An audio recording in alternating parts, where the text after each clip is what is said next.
வணக்கம் நண்பர்களை, மீண்டும் ஒரு வீடியோ உங்களை சந்திப்பதில் மிக்க மகிழ்ச்சி. இன்னைக்கு பார்த்தீங்கன்னா நாடு முழுவதும் ஜேஇ, அதாவது ஐஐடி என்ஐடி மாதிரியான என்ஜினியரிங் காலேஜுகளில் சேருவதற்கு என்ட்ரன்ஸ் ஜேஇ நடத்த போகிறாங்க. காமன் என்ட்ரன்ஸ் டெஸ்ட் நடக்க போகுது. அதற்கான தேர்வு, அதாவது ஃபார்ம் ஃபில்லிங் வந்து ஆல்ரெடி ஓப்பன் ஆயிடுச்சு. நவம்பர் 1 போய்கிட்டு இருக்கு. நவம்பர் 27 முடிஞ்சு இன்னும் 7 நாள் தான் இருக்குது. இதை ஃபில்அப் பண்ணாத ஒரு சில மாணவர்களுக்கு மட்டும் நான் சொல்கிறேன், ஏன்னா ஏறத்தாழ எல்லாருமே ஃபில்அப் பண்ணியிருப்பாங்க. அதில் முக்கியமான விஷயங்கள் வந்து 3 டாக்குமெண்ட் வந்து நீங்கள் வந்து ஆல்ரெடி நீங்கள் ப்ரிப்பேர் பண்ணி வச்சுக்கிட்டீங்கன்னா இந்த ஃபார்ம் ஃபில்லும்போது ரொம்ப ஈஸியாக இருக்கும். ஏன்னா ஜேஇ வந்து நீங்கள் வேறு சென்டர்களுக்கெல்லாம் போய் ஃபில்அப் பண்ணுற அவசியமே இல்லை. நீங்கள் வீட்டில் இருந்தே ஒரு நல்ல இன்டர்நெட் கனெக்ஷன் இருக்கிற ஒரு லேப்டாப்பில் உட்காந்து பண்ணணும். ஏன்னா நீங்கள் வந்து இப்போ வந்து பிசியில் உட்காந்து பண்ண முடியாது. பிசியில் உட்காந்து பண்ணுறீங்கன்னா உங்களுக்கு வெப் கேமரா வேணும். அது முக்கியமாக பார்த்துக்குங்க. ஸோ இதில் என்னென்னா ஒரு 3 டாக்குமெண்ட் வேணும் முக்கியமாக. ஒன்று வந்து உங்களோட 10th மார்க் ஷீட். முக்கியமாக பார்த்துங்க, 10th மார்க் ஷீட் இது வந்து பிடிஎஃப் வடிவில் நீங்கள் சேவ் பண்ணணும். இது வந்து 300 கேபிக்குள்ளே இருக்கணும் அப்படின்றது ஆல்ரெடி சொல்லியிருக்காங்க. நீங்கள் அந்த சைஸுக்கு தந்தாப்புல சேவ் பண்ணிக்கோங்க. ரெண்டாவது உங்களோட சிக்னேச்சர். சிக்னேச்சர் வந்து நீங்கள் ஒரு ஒயிட் பேப்பரில் நீங்கள் சைன் போட்டு அதை நீங்கள் ஒரு கிராப் பண்ணிக்கிட்டு சின்னதாக எடுத்துக்கிட்டு அதை வந்து ஒரு 100 கேபிக்குள்ளே நீங்கள் பண்ணிக்கணும். அப்புறம் வந்து உங்களுடைய ஃபோட்டோ, பேக்ரவுண்ட் வந்து ஒயிட் இருக்கணும். நீங்கள் யூனிஃபார்மில் இருக்கிறதோ இல்லை வேறு எந்த ட்ரெஸ்ஸில் இருக்கிறீங்களோ அந்த மாதிரியான ஒரு ஃபோட்டோ எடுத்துக்குங்க. அதை வந்து ஸ்கேன் பண்ணி அந்த 200 MB நினைக்கிறேன், அதுக்குள்ளே வந்து நீங்கள் சேவ் பண்ணி வச்சுக்கணும். அது ஜேபிஜியாக வச்சுக்கணும். சிக்னேச்சர் எதுவும் ஜேபிஜியாக வச்சுக்கணும். இவ்வளோதாங்க, வேறு எதுவுமே தேவையில்லை. 11th நீங்கள் படித்த ரோல், அதாவது எக்ஸாமினேஷன் நம்பர், அந்த எக்ஸாமினேஷன் நம்பர் வந்து உங்கள் ஸ்கூலில் கேட்டால் தான் கொடுப்பாங்க. உங்களுக்கு தெரியாது.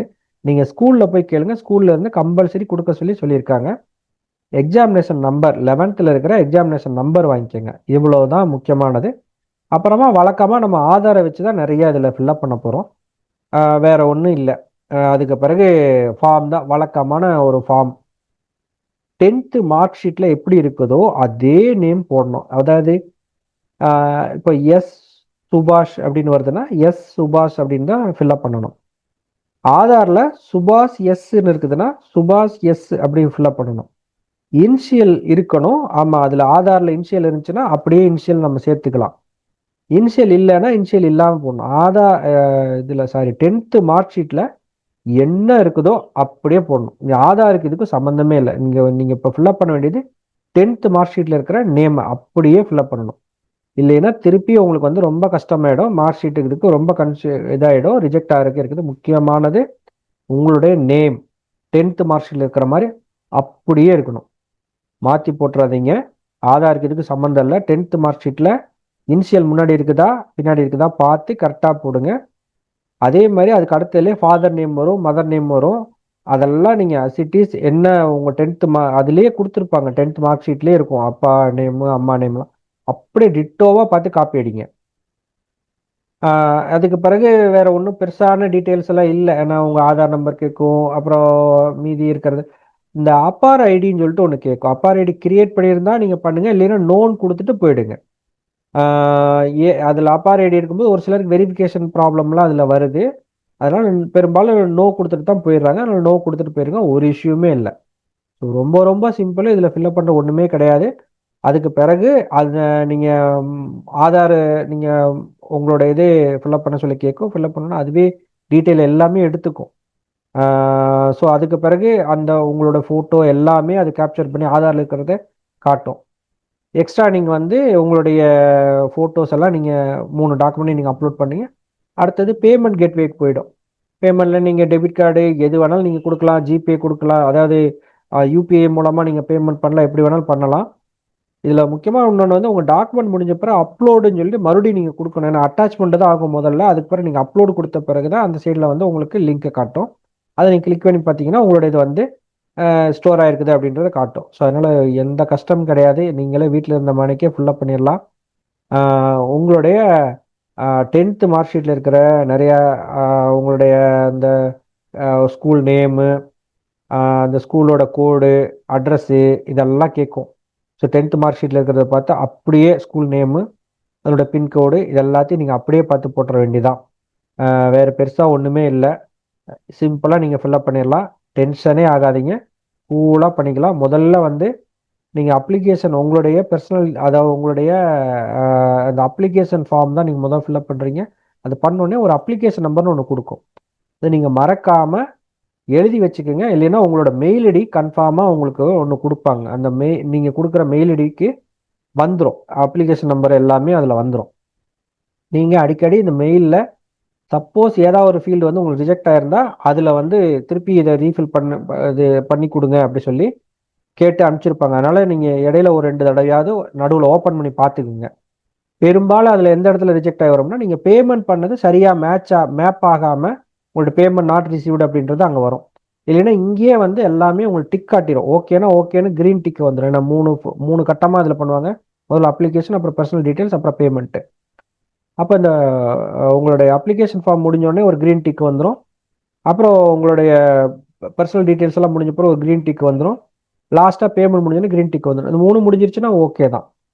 ஸோ இதெல்லாம் பார்த்துங்க, ஒரு பிரச்சனையும் வராது. நீங்கள் ஒன்றா ஃபார்ம் ஃபில்அப் பண்ணும்போது லாஸ்ட்டில் ஒரு கட்டம் முடிக்கும்போது கீழே வந்து எல்லாமே நீங்கள் மறுபடியும் வெரிஃபை பண்ணிக்கணும். ஒரு காலமாக அவங்க கொடுத்து வச்சுருப்பாங்க. டிக் பண்ணிக்கோங்க. மறுபடியும் அதை வந்து சப்போர்ட் பண்ண அப்லோட் சப்மிட் பண்ணுறதுக்கு முன்னாடி மறுபடியும் ஒரு இதாக வந்து ஒரு ஃபார்மாக எல்லா டீட்டெயில் இருக்குது, நீங்கள் கரெக்டாக படித்து பாருங்கள். மறுபடியும் நீங்கள் படித்து பார்த்துக்கலாம்.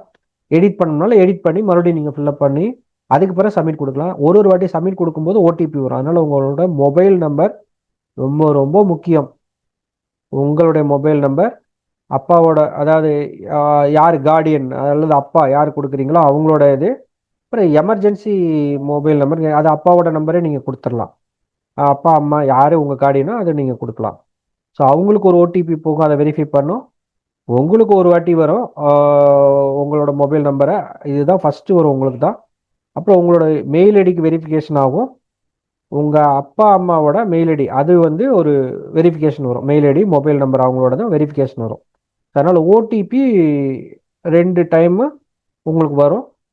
அந்த ஓடிபிக்கு நீங்கள் சரியாக ஃபில்அப் பண்ணுற மாதிரி வச்சுக்கோங்க. உடனே பார்த்து அதை ஃபில்அப் பண்ணுங்கள். இவ்வளோதாங்க, வேறு எதுவுமே வராது. அதே மாதிரி நீங்கள் ஒரு பாஸ்வேர்டு, அதாவது மெயில் ஐடிக்கு நீங்கள் கொடுத்த இந்த அப்ளிகேஷன் நீங்கள் கிரியேட் பண்ணும்போது லாஸ்ட்டாக வந்து ஒரு பாஸ்வேர்டு கேட்கும். இந்த 8 டிஜிட்டில் உங்களுக்கு தெரியும் இல்லையா? கேபிட்டல் லெட்டர்ஸ் இருக்கணும், ஸ்மால் லெட்டர்ஸ் இருக்கணும், அல்ஃபா நியூமெரிக் இருக்கணும், அப்புறம் வந்து ஒரு ஸ்பெஷல் கேரக்டர் இருக்கணும். இதோட சேர்த்து ஒரு பாஸ்வேர்டு முதல்ல நீங்கள் யோசித்து வச்சுக்கோங்க. உங்களோட மெயில் ஐடி, ஒரு பாஸ்வேர்டு, அப்புறம் 10th மார்க் ஷீட்டு, அப்புறம் ஒரு சைனு, அப்புறம் உங்களுடைய ஒரு ஃபோட்டோ ஒயிட் பேக்ரவுண்டோட, அப்புறம் உங்களுடைய ஆதார் அட்டை கையில் வச்சுக்கோங்க. 10th மார்க் ஷீட்டை கையில் வச்சுக்கோங்க. இவ்வளோ தான் நீங்கள் ஃபில்அப் பண்ணிக்கலாம். Best of luck. நல்லா பண்ணுங்கள். ரொம்ப சிம்பிளாக ஈஸியாக ஃபில்அப் பண்ணிடலாம். ஒன்றும் டென்ஷன் ஒன்றும் கிடையாது இதில். அதே மாதிரி நீங்கள் 3 தடவையாக பண்ணலாம். முதல்ல அப்ளிகேஷன் முடிச்சுட்டு இன்றைக்கி லாக் அவுட் பண்ணிவிட்டு கூட மறுபடியும் அந்த அப்ளிகேஷன் பாஸ்வேர்டை போட்டிங்கன்னா மறுபடியும் ஓப்பன் ஆகிடும். பர்சனல் டீட்டெயில் கூட அப்புறமா ஃபில்அப் பண்ணிவிட்டு எப்பப்பெல்லாம் நீங்கள் ஸ்டாப் பண்ண நினைக்கிறீங்களோ அப்பப்பெல்லாம் ஸ்டாப் பண்ணிக்கலாம். லாஸ்ட்டாக ஃபைனல் சப்மிட் கொடுக்குற வரைக்கும் நீங்கள் மெதுவாக எப்போ வேணாலும் பண்ணிக்கலாம். ஃபைனல் சப்மிட் கொடுத்த பிறகு தான் அதுக்கு பிறகு நீங்கள் உங்களுக்கு எடிட் அந்த டைம் ஓப்பன் பண்ணும்போது தான் திருப்பி ஓப்பன் பண்ண முடியும். ஒன்ஸ் ஃபைனல் சப்மிட் பண்ணுற வரைக்கும் பிரச்சனை இல்லை. 3 தடவையாக நீங்கள் ஓப்பன் பண்ணிக்கலாம். ஒரு பிரச்சனை இல்லை, மெதுவாக பண்ணிக்கலாம். ஒரு இது டென்ஷன் ஆகாமல் பண்ணுங்கள். நன்றி, வணக்கம் நண்பர்களே.